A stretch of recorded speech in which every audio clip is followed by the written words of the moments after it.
Hello मित्रों, कैसे हैं आप सब। नमस्कार। जय श्री राम, जय श्री राम, राधे राधे, जय श्री कृष्णा, राम राम साहब। आप देख रहे हैं दोस्तों एग्ज़ाम पार अब की बार यूट्यूब चैनल, और मैं हूं विनोद फौजदार। आपका स्वागत करता हूं इस चैनल पर।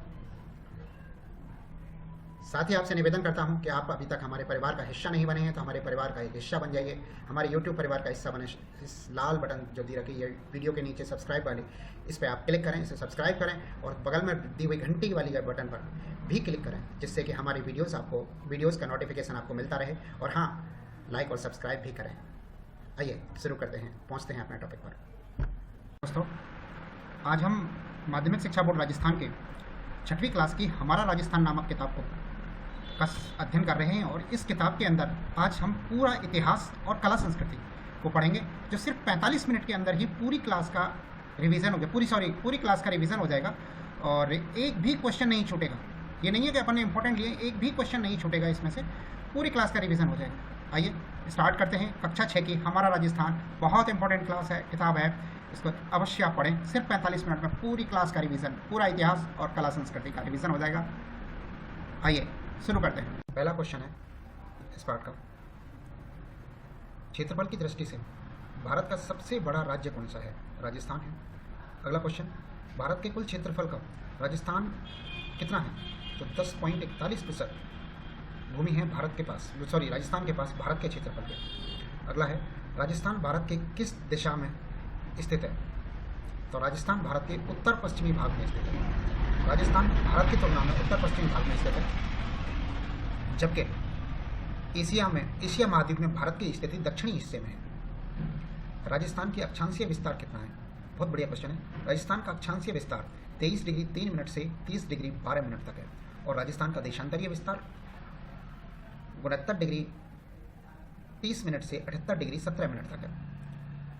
राजस्थान का कुल क्षेत्रफल कितना है? तो 3,42,239 वर्ग किलोमीटर राजस्थान का कुल क्षेत्रफल है। राजस्थान के उत्तर से दक्षिण तक की कुल लंबाई कितनी है? 826 किलोमीटर है।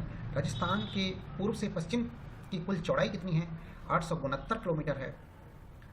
राजस्थान में कुल जिलों की संख्या कितनी है? तो वर्तमान में 33 जिले हैं राजस्थान में। राजस्थान का क्षेत्रफल की दृष्टि से सबसे बड़ा जिला कौन सा है? तो जैसलमेर राजस्थान का सबसे बड़ा जिला है, जो कि राजस्थान के कुल क्षेत्रफल का लगभग 11.22% भाग है। राजस्थान का क्षेत्रफल की दृष्टि से सबसे छोटा जिला कौन सा है? तो धौलपुर है, जो सबसे पूर्व की राजस्थान का सबसे पूर्वी जिला भी है धौलपुर, और जैसलमेर राजस्थान का सबसे पश्चिमी जिला है, जबकि सबसे उत्तरी जिला गंगानगर है और सबसे दक्षिणी जिला बांसवाड़ा है। राजस्थान में सबसे पहले सूर्योदय और सूर्यास्त कहाँ होते हैं? सबसे पहले राजस्थान में सूर्योदय और सूर्यास्त जो होते हैं वो धौलपुर में होते हैं। सबसे पहले सूर्योदय और सबसे पहले सूर्यास्त भी।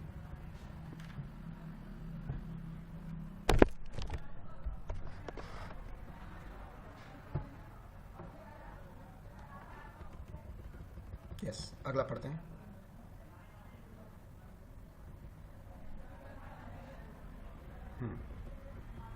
तेरहवां पॉइंट, जयपुर संभाग में कुल जिलों की संख्या कितनी है? तो जयपुर संभाग में कुल 5 जिले हैं: जयपुर, दौसा, सीकर, अलवर और झुंझुनू।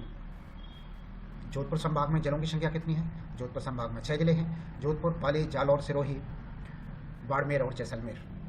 बीकानेर संभाग में जिलों की संख्या कितनी है? 4 जिले हैं बीकानेर संभाग में, तो बीकानेर, चूरू, गंगानगर और हनुमानगढ़। अजमेर संभाग में जिलों की संख्या कितनी है? तो अजमेर संभाग में 4 जिले हैं: अजमेर, भीलवाड़ा, टोंक और नागौर। कोटा संभाग में जिलों की संख्या कितनी है?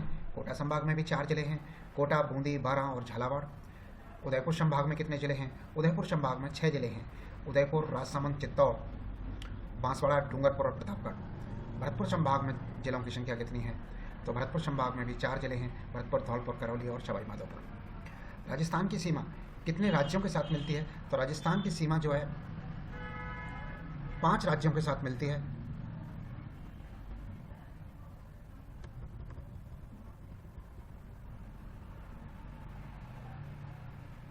वो 5 राज्य हैं: पंजाब, हरियाणा, उत्तर प्रदेश, मध्य प्रदेश और गुजरात। नेक्स्ट है राज्य की कुल स्थलीय सीमा कितनी है? तो राज्य की कुल स्थलीय सीमा 5,920 किलोमीटर है, जिसमें पांचों पड़ोसी राज्य और पाकिस्तान की सीमा भी लगती है। राजस्थान के साथ सबसे लंबी सीमा किस राज्य से लगती है? तो सबसे लंबी सीमा मध्य प्रदेश के साथ लगती है राजस्थान की। राजस्थान के साथ सबसे छोटी सीमा किस राज्य की लगती है? सबसे छोटी सीमा पंजाब राज्य की लगती है। राजस्थान की सीमा किस देश के साथ लगती है? तो पाकिस्तान के साथ लगती है। पाकिस्तान एकमात्र देश है जो राजस्थान की सीमा लगती है, इसे 1070 किलोमीटर की सीमा बनाता है। भारत और पाकिस्तान की सीमा को किस नाम से जाना जाता है? तो ये रेड क्लिफ रेखा के नाम से जाना जाता है। भारत और पाकिस्तान कहो या भारत और राजस्थान की सीमा भी रेड क्लिफ रेखा के नाम से जानी जाती है। किस संभाग में सर्वाधिक जिले आते हैं? तो जोधपुर और उदयपुर, ये दो संभाग हैं जिनमें 6 जिले आते हैं। बाकी किस संभाग में 5 जिले आते हैं? तो जयपुर संभाग में 5 जिले आते हैं, जोधपुर और उदयपुर में 6 आते हैं और बाकी चारों संभागों में 4 जिले आते हैं। दूसरा पार्ट है जिसका नाम है राजस्थान का इतिहास। तो इसका पहला क्वेश्चन है, प्राचीन समय में राजस्थान विभक्त था, जनपद और अंचलों में विभक्त था। प्राचीन समय में जो राजस्थान था वो जनपद और अंचलों में विभक्त था। राजस्थान के किस भाग को मरु प्रदेश के नाम से जाना जाता था? तो मरु प्रदेश के नाम से जैसलमेर, बीकानेर, नागौर, गंगानगर, बाड़मेर के कुछ क्षेत्र को जाना जाता था। मरु प्रदेश की जानकारी हमें कहाँ से मिलती है? तो मरु प्रदेश की जानकारी हमें प्राचीन ग्रंथों से मिलती है। जो ग्रंथ हैं, ऋग्वेद है, रामायण है, महाभारत है, चरक संहिता है, इनसे हमें प्राचीन ग्रंथों की जानकारी मिलती है। आर्यों का प्रारंभिक जनतंत्र कौन सा था? आर्यों का प्रारंभिक जनतंत्र कौन सा था? आर्य सबसे पहले कहाँ आके रहे थे? तो आर्य शुरुआत में मरु क्षेत्र के अंदर आके रहे थे। मरु प्रदेश इनका प्रारंभिक जनतंत्र था आर्यों का। नेक्स्ट क्वेश्चन, जंगल प्रदेश का क्षेत्र कौन सा माना जाता है? तो वर्तमान में जो बीकानेर आता है, नागौर आता है और कुछ हिस्सा जोधपुर का था, ये भाग जो है जंगल प्रदेश के नाम से जाना जाता है।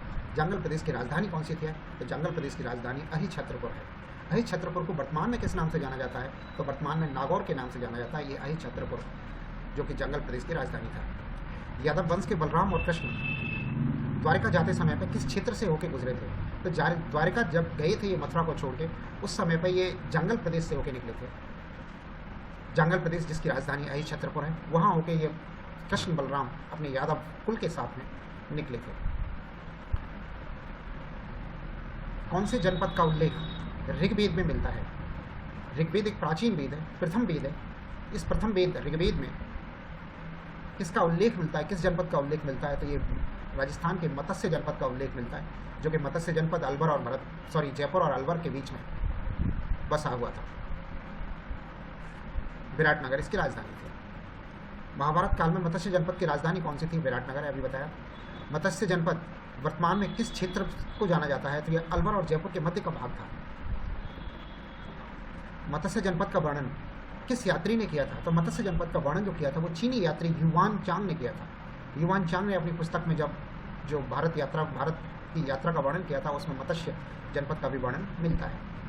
राजस्थान के भरतपुर, धौलपुर, करौली भूभाग को किस नाम से जाना जाता था? तो ये सूरसेन जनपद के अंतर्गत आते थे और शूरसेन क्षेत्र इसे कहा जाता था। शूरसेन की राजधानी मथुरा थी।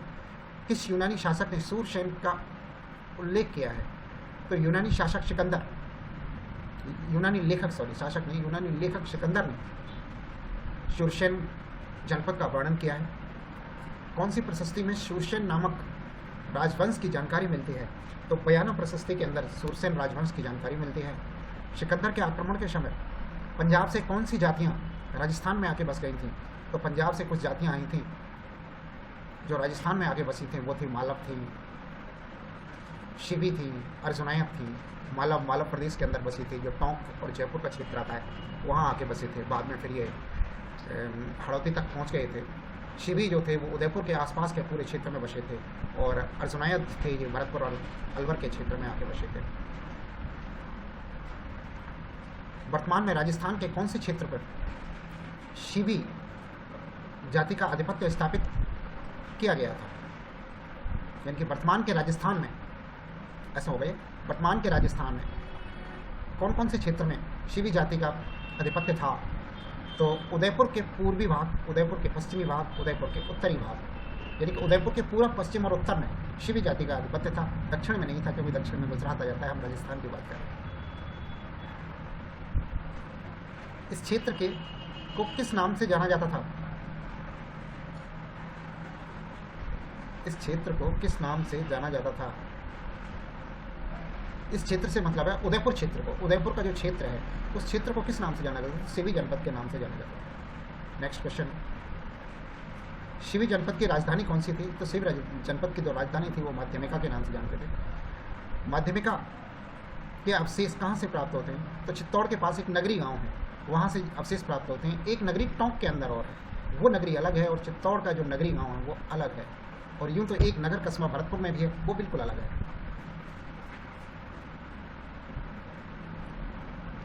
चित्तौड़ के क्षेत्र को अन्य किस नामों से जाना जाता था? तो चित्तौड़ क्षेत्र को अन्य नाम से जाना जाता था। एक तो मेदपात कहते थे इस क्षेत्र को, मेदपात के नाम से जानते थे, या प्रागवाट के नाम से जानते थे। राजस्थान के भरतपुर और अलवर में किस जाति का आधिपत्य स्थापित किया था? तो अर्जुनायत जाति जो पंजाब से आके रही थी, वो राजस्थान के भरतपुर और अलवर के क्षेत्र में आके बसे थे। ये कब आके बसे थे? ये बसे थे सिकंदर के आक्रमण से त्रस्त होकर ये पंजाब छोड़ के आ गए थे और यहाँ आके बस गए थे, राजस्थान में आके बस गए थे। मालवों की शक्ति का केंद्र कौन सा था? नगरी जगह थी जो टोंक के अंदर आती है। ये नगरी टोंक के अंदर है, और अभी हमने थोड़ी देर पहले पढ़ी थी वो नगरी चित्तौड़ में थी। मालवों की विजय का अभिलेख कहाँ मिलता है? तो नांदसा है भीलवाड़ा के अंदर, उसके अंदर मालवों की विजय का अभिलेख मिलता है, जो कि यूप अभिलेख कहलाता है। यूप अभिलेख है। किस आक्रमण से जनपद व्यवस्था समाप्त हो गई थी? 5वीं सदी में हुणों के आक्रमण से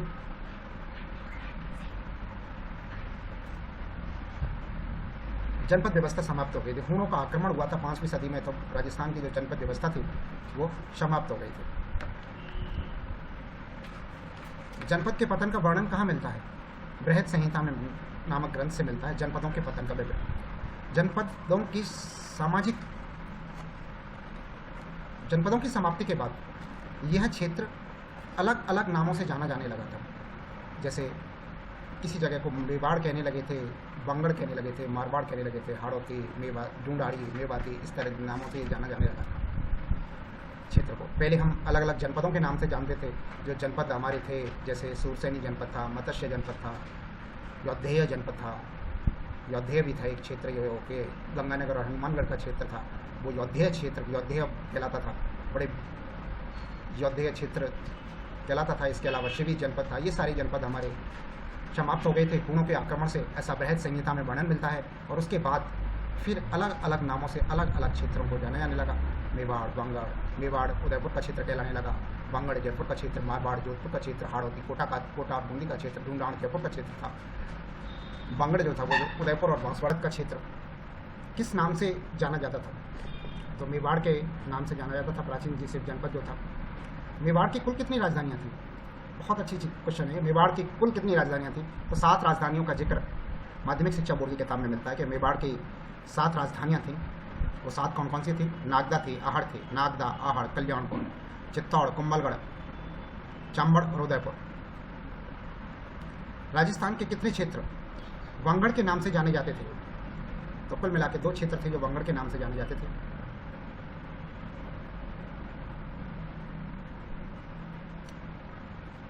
पिलानी के पास नरहड़ क्षेत्र को क्या कहा जाता था? पिलानी के पास नरहड़ नाम का क्षेत्र था, इसको भी वांगड़ कहते थे हम।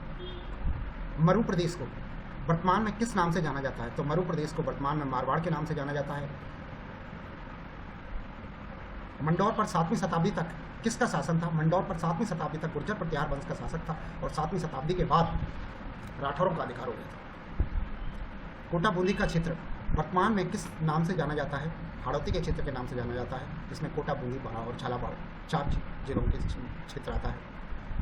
कोटा बूंदी का प्राचीन काल किस जनजाति शासन का था? प्राचीन में कोटा पर मीणा जनजाति का शासन हुआ करता था। और बूंदी का नाम किस शासक के नाम पर हुआ था? तो बूंदी का नाम बूंदा मीणा के नाम पर हुआ था। बूंदा मीणा बूंदी का शासक था, उसने ही बूंदी बसाई थी। जयपुर के आसपास का क्षेत्र किस नाम से जाना जाता है? जयपुर के आसपास के क्षेत्र को ढूंढाड़ कहते हैं। कछवाहा वंश पहले यहाँ कछवाहा वंश से पहले यहाँ किसका शासन था? कछवाहा वंश से पहले ढूंढाड़ क्षेत्र में यानी कि जयपुर के क्षेत्र में मीणा और बड़ गुर्जरों का शासन था। बाद में कछवाहों ने इनको परास्त करके अपना राज्य ढूंढाड़ क्षेत्र में बनाया था।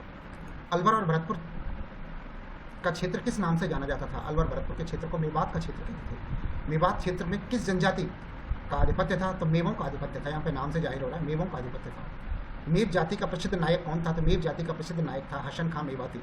ये हसन खां मेवाती जो है खानवा भरतपुर के युद्ध में राणा सांगा की ओर से युद्ध किया था। इसने राणा सांगा की तरफ से युद्ध करते हुए मारा गया था बाबर के खिलाफ।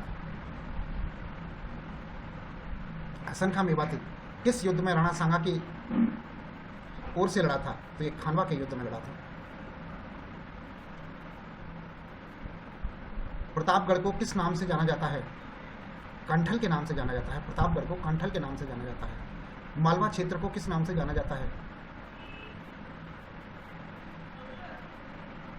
झालावाड़ क्षेत्र को मालवा के नाम से जाना जाता है। मैं गलत पढ़ गया। झालावाड़ क्षेत्र को मालवा के नाम से जाना जाता है। शेखावाटी क्षेत्र में कौन कौन सा क्षेत्र आता है? तो शेखावाटी में झुंझुनू, चीरू, झुंझुनू, सीकर और चूरू 3 जिले आते हैं।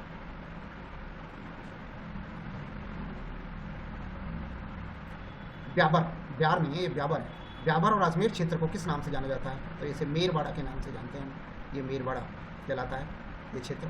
पहला क्वेश्चन है, इतिहास जानने के स्रोत कितने भागों में विभाजित किया गया है? तो इतिहास जानने के स्रोतों को 2 भागों में विभाजित किया गया है। एक है पुरातात्विक और दूसरा है साहित्य।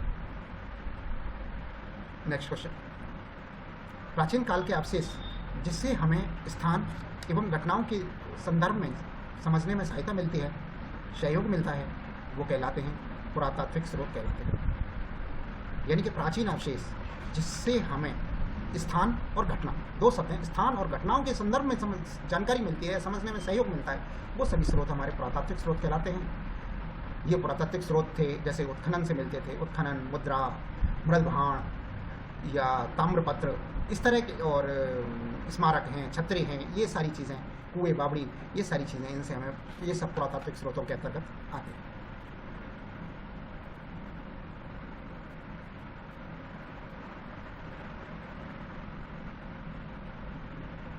नेक्स्ट, प्रतिहारों की जानकारी हमें किस अभिलेख से मिलती है? तो प्रतिहारों की जानकारी हमें घटियाला अभिलेख से मिलती है। चौहान वंश के इतिहास की जानकारी हमें किससे मिलती है? तो इतिहास इसकी बिजौलिया अभिलेख, बिजौलिया शिलालेखों से मिलती है, बिजौलिया अभिलेखों से मिलती है, शिलालेखों से मिलती है। रावल समर सिंह के युग की जानकारी हमें किससे मिलती है? तो चीरवा के शिलालेख से मिलती है। जयानक द्वारा रचित पृथ्वीराज विजय महाकाव्य से किस वंश की जानकारी मिलती है? तो चौहानों की जानकारी मिलती है। देखिए इस लाइन में 2 क्वेश्चन है। पहला क्वेश्चन है कि जयानक द्वारा रचित पृथ्वीराज विजय, यानी कि पृथ्वीराज विजय के रचयिता कौन है? तो जयानक है। और इस पृथ्वीराज विजय से हमें किस चीज़ की जानकारी मिलती है? तो पृथ्वीराज विजय से हमें चौहानों के वंश की जानकारी मिलती है। हमीर महाकाव्य किसकी रचना है? तो नयन चंद सूरी की रचना है हमीर महाकाव्य। हमीर महाकाव्य से हमें जानकारी मिलती है। हमीर महाकाव्य से हमें क्या जानकारी मिलती है? तो चौहान वंश की जानकारी मिलती है। इसके साथ साथ अलाउद्दीन खिलजी की, रणथंभ और विजय की भी जानकारी हमें इससे मिलती है। नेक्स्ट है, पश्चिमी भारत की यात्रा किसकी रचना है? पश्चिम भारत की यात्रा किसकी रचना है? ये कर्नल जेम्स टॉड की है।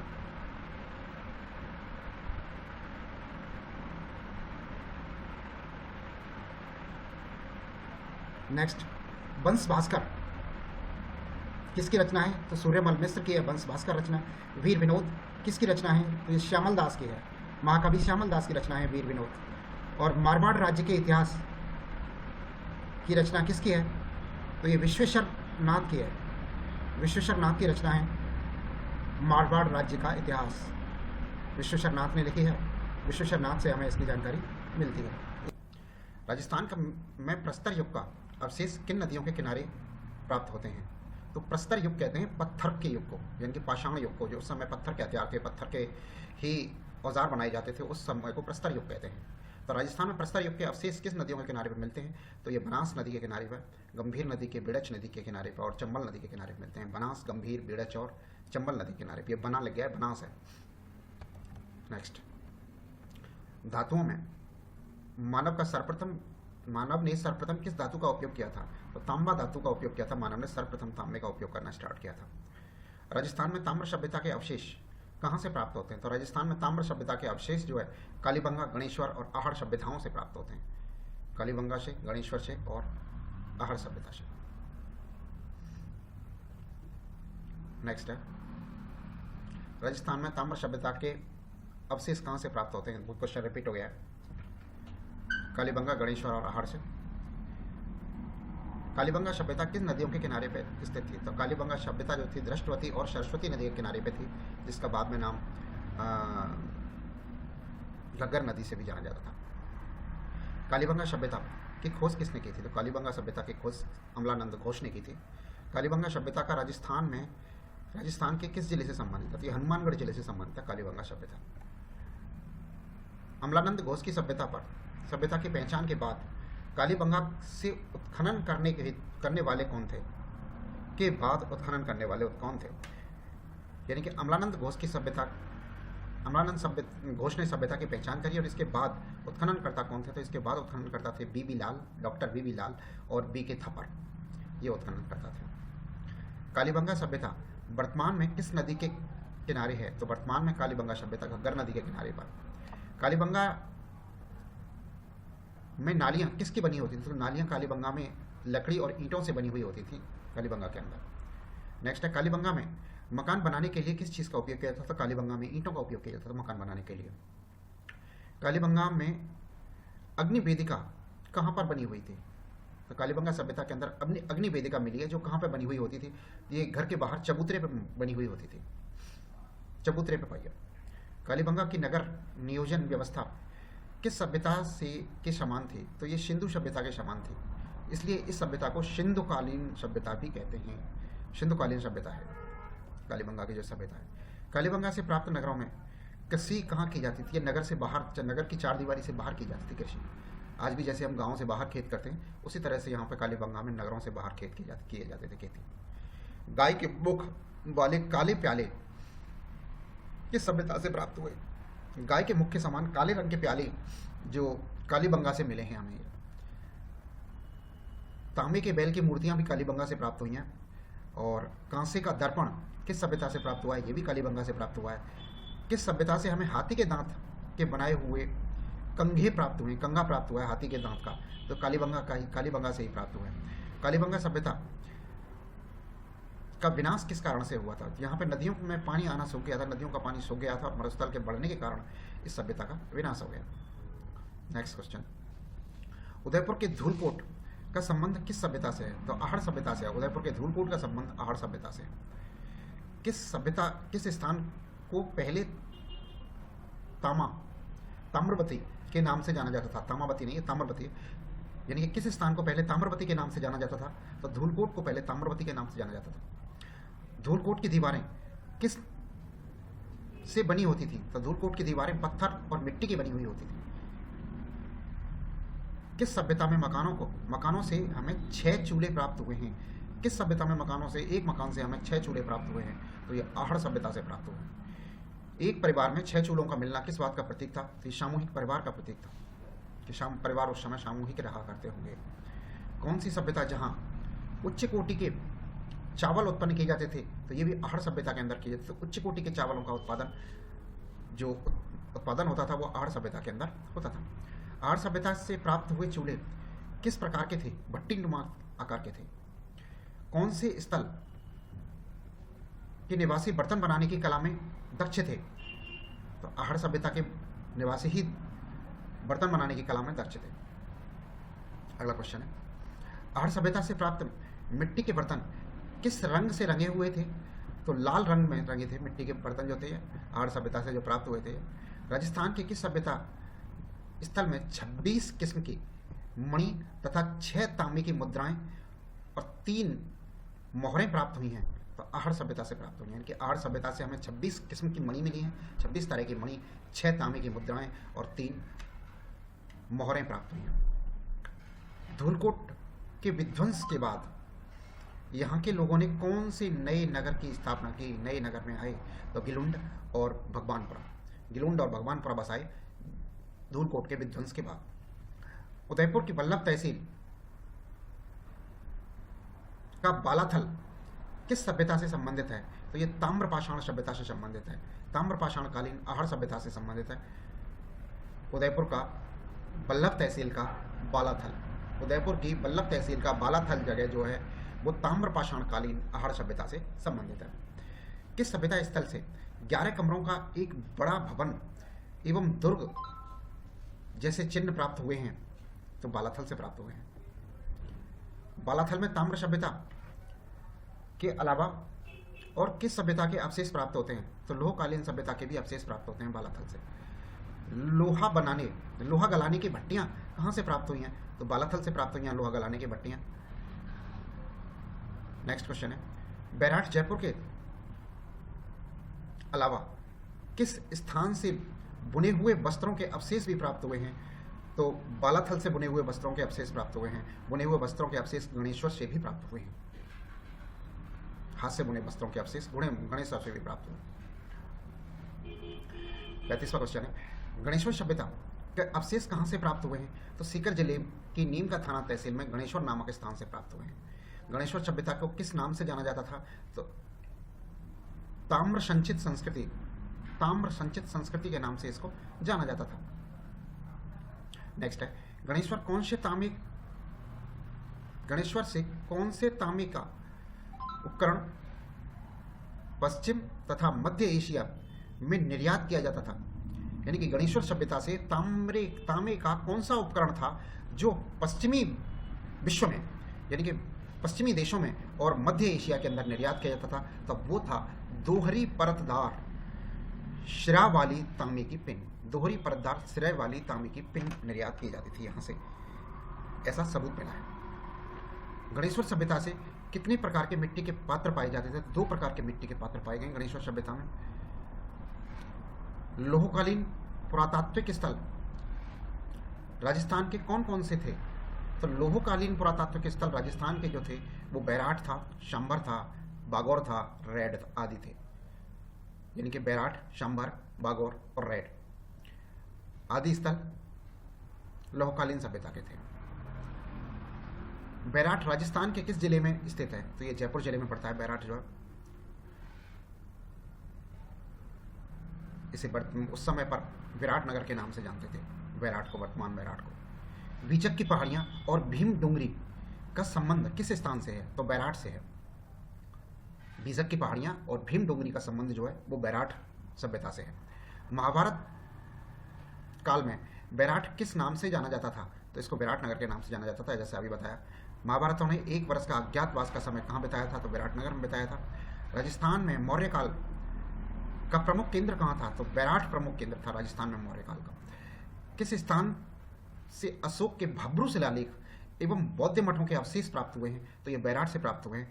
बैराठ शिलालेख कहिए या भाब्रू शिलालेख कहिए, एक ही बात है। भाब्रू शिलालेख को ही बैराठ शिलालेख कहा जाता है। बैराठ शिलालेख और बौद्ध मठ के अवशेष जो प्राप्त हुए हैं ये बैराठ से प्राप्त हुए हैं। राजस्थान के किस सभ्यता स्थल से एक कमरे में 36 चांदी की मोहरें प्राप्त हुई हैं, 36 चांदी की मुद्राएं प्राप्त हुई हैं? तो ये बैराठ से प्राप्त हुई हैं। एक कमरे से 36 चांदी की मुद्राएं बैराठ से प्राप्त हुई हैं। नेक्स्ट, 36 चांदी की मुद्राओं में से कितने भारतीय यूनानी शासकों की मुद्राएं थी? तो 28 मुद्राएं भारतीय यूनानी शासकों की थी 36 में से जो पाई थी। 36 चांदी की मुद्राओं में से कितनी मुद्राएं पंचमार्क हैं? पंचमार्क अंकित है कितनी मुद्राओं पर? तो वो 8 मुद्राओं पर अंकित था। कहाँ की खुदाई में स्वास्तिक, ये गलत लिखा है, कहाँ की खुदाई में स्वास्तिक तथा त्रिरत्न चक्र के चिन्ह युक्त अलंकृत घड़े, तीन रत्नों वाले चक्र, त्रिरत्न चक्र के चिन्ह से युक्त अलंकृत घड़े एवं स्वास्तिक, दीपक, नाचता हुआ पक्षी, पत्थर की संदूक, लोहे की कील और हाथ से बने हुए वस्त्र प्राप्त हुए हैं? तो ये बैराठ से प्राप्त हुए हैं। नेक्स्ट है,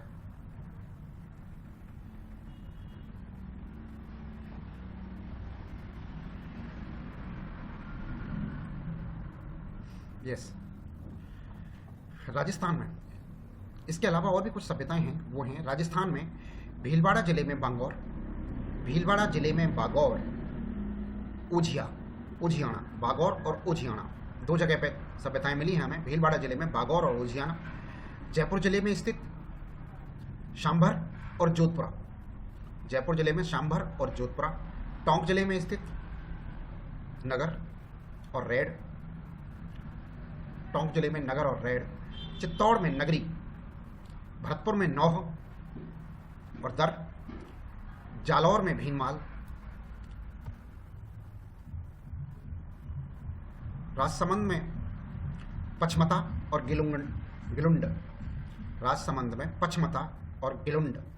आदि सभ्यता स्थल पाषाण, ताम्र पाषाण तथा ताम्र लौहकालीन संस्कृतियों के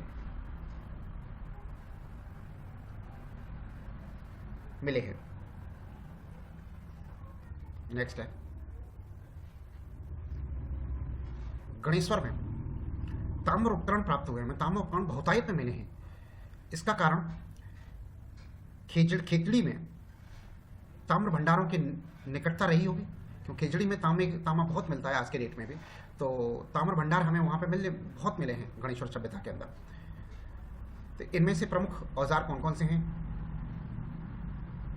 वो हैं तांबे के उपकरण में बाण, तांबे के उपकरणों में बाण, छेनी, मछली पकड़ने के कांटे, उस तरह के फलक, अंगूठियां आदि प्रमुख रूप से प्राप्त हुई हैं। तो ये हमारा पाठ था। इसमें ये देखो, ये एक नक्शा दिया हुआ है जो आपको दिख रहा होगा, शायद पूरा नहीं दिख रहा, तो इसे ऊपर नीचे करके देख लेना थोड़ा सा। इसमें राजस्थान की प्राचीन सभ्यताओं के वो दिए हुए हैं कि कौन सी सभ्यता किस जिले में मिली थी। जैसे कालीबंगा, पीलीबंगा, ये क्या नाम है, रंगमहल, बड़ापोल, ये सारी सभ्यताएं हनुमानगढ़ में मिली थी, गंगानगर हनुमानगढ़ के बीच में। सुनारी सभ्यता झुंझुनू में मिली थी, गणेश्वर सीकर में मिली थी, वैराट जयपुर में मिली थी, दर भरतपुर में मिली थी। इस तरह से ये सभ्यताएं दी हुई हैं। नगर, रेड और टोंक, रेड और नगर टोंक जिले में मिली थी। ये सारी सभ्यताएं दी हुई हैं। ये पूरा मैप आपके सामने है, आप इसको थोड़ा सा पॉज करके देख लेना। चलो, पाठ का नाम है आज़ादी से पूर्व सरकार का स्वरूप। इसमें बहुत ज़्यादा क्वेश्चन नहीं है, पर जो भी बने हैं वो क्वेश्चंस मैं आपको बताता हूँ। पहला क्वेश्चन है, शासन शक्ति का सर्वोच्च केंद्र राजा होता था। इसमें राजा लिखना रह गया है, यहाँ पर राजा होता था। इस प्रकार का शासन क्या कहलाता था? तो राजशाही कहलाता था, इस तरह का शासन। अगला है, राजा द्वारा नियुक्त प्रमुख मंत्री कहलाता था, यहाँ कह शब्द और गया, कहलाता था, दीवान कहलाता था। सेना को वेतन देने एवं सेना के संबंधी अन्य कार्यों की जिम्मेदारी किसकी होती थी? तो वक्ष की होती थी ये जिम्मेदारी जो है। राजा परगना में, राज्य परगनों में विभक्त था एवं परगने में शांति व्यवस्था बनाए रखने की जिम्मेदारी किसकी होती थी? तो वो परगना अधिकारी की जिम्मेदारी होती थी शांति व्यवस्था बनाए रखना।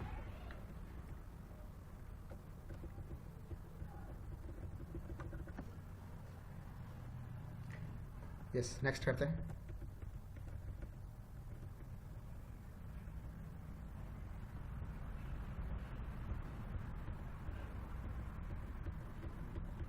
अरे चलो भाई, क्या हो रहा है? यस, पांचवा, राज्य की सबसे छोटी इकाई क्या होती थी? राज्य की सबसे छोटी इकाई ग्राम होती थी। नेक्स्ट है, जागीरदारी व्यवस्था रक्त संबंधों की कुलीन भावना पर आधारित थी, रक्त संबंधों की कुलीन भावना पर आधारित और सैनिक व्यवस्था पर थी, सैनिक व्यवस्था के ऊपर थी। नेक्स्ट है, जागीरदारी व्यवस्था को स्पष्ट एवं विकसित स्वरूप राजस्थान में कब से प्रारंभ हुआ था? तो राजस्थान में ये राजपूत शासकों के काल से प्रारंभ हुआ था। ऐसा कोई फिक्स इसका वो नहीं है प्रूफ कि इस तरह से हुआ, पर राजपूत शासकों के काल से स्पष्ट और विकसित व्यवस्था का जागीरदारी का स्वरूप स्टार्ट हो गया था। मुगल काल में प्रचलित प्रशासनिक प्रणाली क्या थी? तो मनसबदारी प्रथा थी मुगल काल में जो प्रचलित थी वो। नेक्स्ट है 8वां, नमा, वह पत्र जिसमें राजा द्वारा प्रदान की गई जागीर का उल्लेख होता था क्या कहलाता था? जागीरदारी कहलाता था। 10वां, राजा और जागीरदारी का संबंध स्वामी और सेवक का न होकर भाईचारे और सौहार्द पर निर्भर होता था।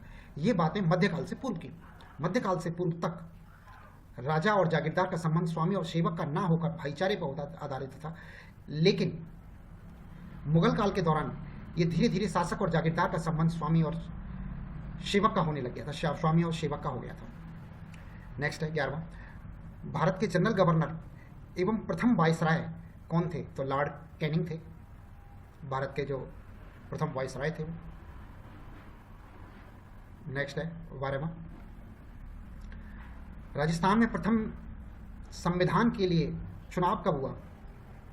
विधानसभा के लिए प्रथम चुनाव कब हुआ? राजस्थान में विधानसभा के लिए प्रथम चुनाव कब हुआ? तो 1952 ईस्वी में हुआ था प्रथम राजस्थान का विधानसभा चुनाव। राजस्थान में प्रथम निर्वाचित मुख्यमंत्री कौन थे? तो टीकाराम पालीवाल राजस्थान के प्रथम निर्वाचित मुख्यमंत्री थे। और एक लास्ट जानकारी और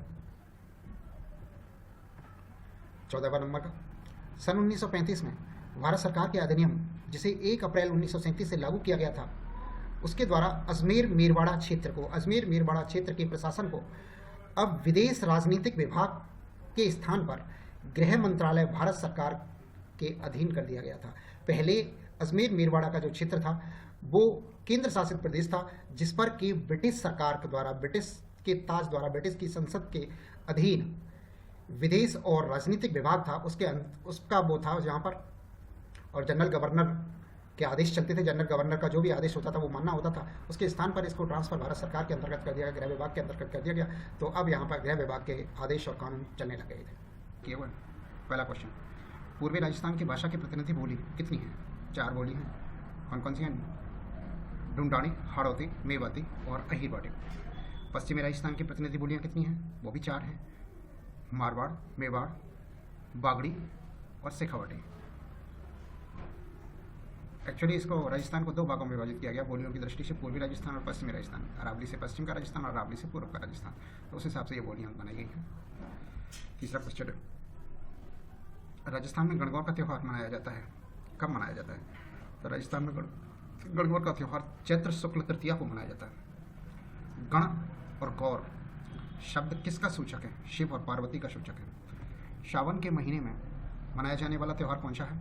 तो तीज का त्यौहार श्रावण के महीने में मनाया जाता है। भादो माह में कृष्ण पक्ष की तीज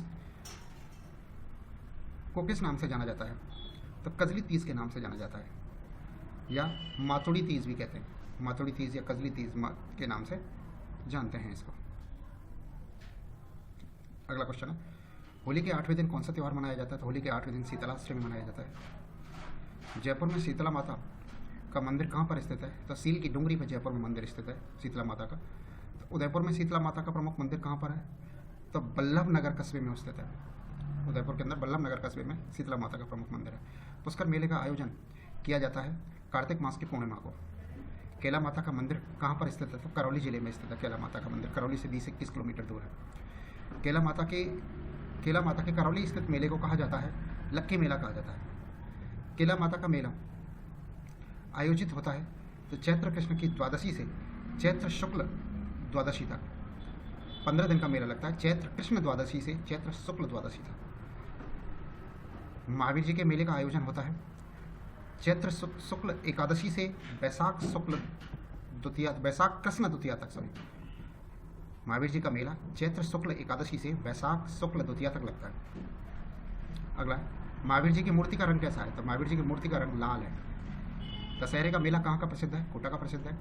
हरियाली अमावस्या के मेले की शुरुआत किसके शासनकाल में हुई थी? तो महाराणा फतेह सिंह के शासनकाल में सन 1899 ईस्वी में हुई थी हरियाली अमावस्या की शुरुआत। हरियाली अमावस्या का मेले की शुरुआत महाराणा फतेह सिंह के शासनकाल में शुरू हुआ था सन 1899 में। हरियाली अमावस्या का मेला कब भरता है? तो ये हरियाली अमावस्या को ही भरता है। ख्वाजा मोइनुद्दीन चिश्ती कहाँ से भारत आए थे? तो ईरान से भारत आए थे। ख्वाजा साहब का उत्सव लगता है रजब माह की 1 से 6 तारीख को अजमेर में आयोजित किया जाता है। ये रजब माह जो है मुस्लिम कैलेंडर है एक अलग से, उस कैलेंडर का एक माह का नाम है रजब।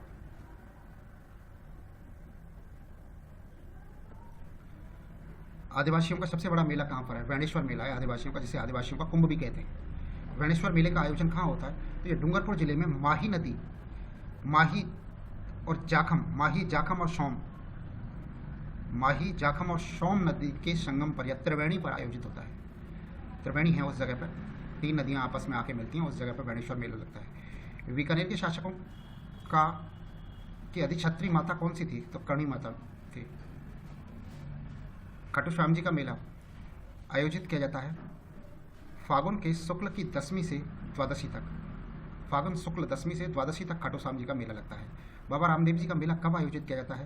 तो ये भाद्रपद माह के शुक्ल पक्ष की द्वितीया से एकादशी तक लगता है, यानी कि भाद्र शुक्ल द्वितीया से एकादशी तक बाबा रामदेव का मेला लगता है। गलियाकोट का उर्स आयोजित होता है, कहाँ आयोजित होता है गलियाकोट का उर्स? तो ये डूंगरपुर जिले के शांगबाड़ा तहसील में, डूंगरपुर जिले के शांगबाड़ा तहसील के गलियाकोट कस्बे में आयोजित होता है। गलियाकोट उर्स किसकी मज़ार पर होता है? तो फखरुद्दीन मौला की मज़ार पर आयोजित होता है। नेक्स्ट है किस मज़ार में, किस मज़ार को मज़ार फखरुद्दीन कहा जाता है?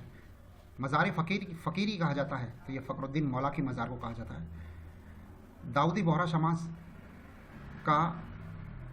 की आस्था का सबसे बड़ा केंद्र कहाँ पर है? तो यही है गलियाकोट। राजस्थान का कौन से लोक देवता तो पंच पीरों में शामिल हैं? तो पंच पीरों में 5 देवता हैं राजस्थान के लोक देवता, वो हैं रामदेव जी, पाबू जी, मेहा जी, हड़बू जी और गोगा जी।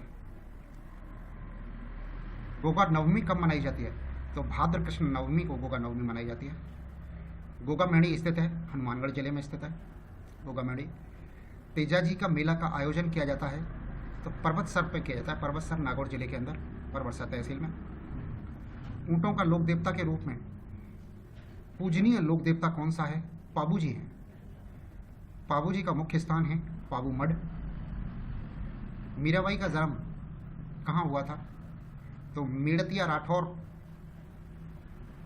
वंश में कुर्की गांव में हुआ था। मेड़तिया राठौर वंश में कुर्की गांव के अंदर हुआ था। मीराबाई का विवाह किसके साथ हुआ था? सिसोदिया वंश में भोजराज के साथ हुआ था। दादू दयाल ने अकबर से कब भेंट की थी? तो सन 1585 ईस्वी में फतेहपुर सीकरी में भेंट की थी, सन 1585 ईस्वी में। विष्णोई संप्रदाय के प्रवर्तक हैं जाम्बोजी।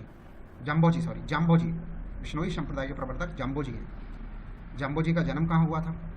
सन 1508 ईस्वी की भाद्रपद की कृष्ण अष्टमी को पीपासर में हुआ था। पीपासर नागौर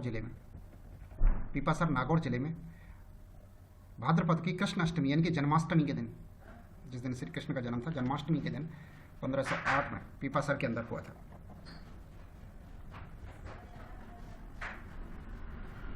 नेक्स्ट है जसनाथ जी का जन्म कहाँ हुआ था? कतरियासर बीकानेर में। जसनाथ जी किससे प्रभावित हुए थे? तो गोरखनाथ जी से प्रभावित हुए थे जसनाथ जी।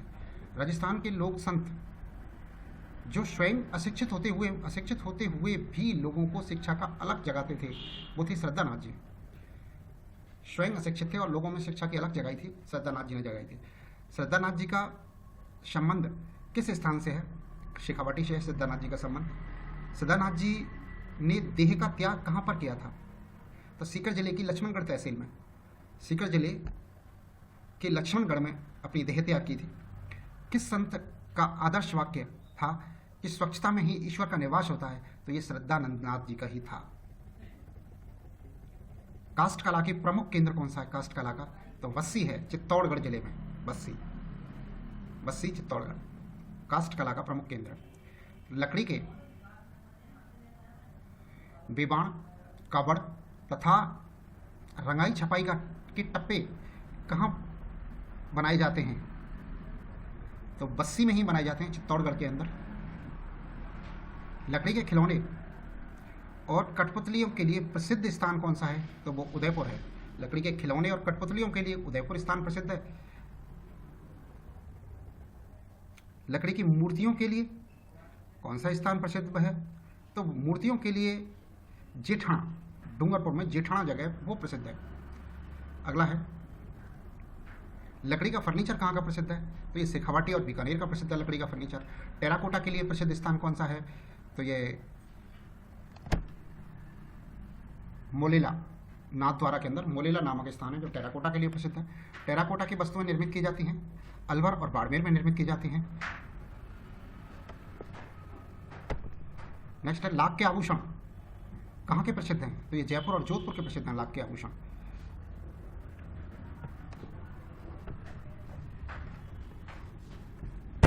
और नेक्स्ट है ये क्लियर, इसमें दिख नहीं रहा है, स्कैन सही नहीं हुआ है। ये मिर्ज़ा कला कहाँ की प्रसिद्ध है? तो प्रतापगढ़ की प्रसिद्ध है मिर्ज़ा कला। इसके साथ हमारा ये चैप्टर समाप्त हुआ। धन्यवाद। देखने के लिए आपका बहुत बहुत धन्यवाद। और हाँ, आपने हमारा अगर आप चैनल अभी तक लाइक नहीं किया हो, सब्सक्राइब नहीं किया हो, तो हमारे इस चैनल को एग्ज़ाम पार अब की बार हमारे चैनल को आप सब्सक्राइब कर लीजिए, परिवार का हिस्सा बन जाइए और घंटे वाले बटन को भी दबाएं, लाइक और शेयर भी करें दोस्तों। वीडियो देखने के लिए आपका बहुत बहुत धन्यवाद। Thank you.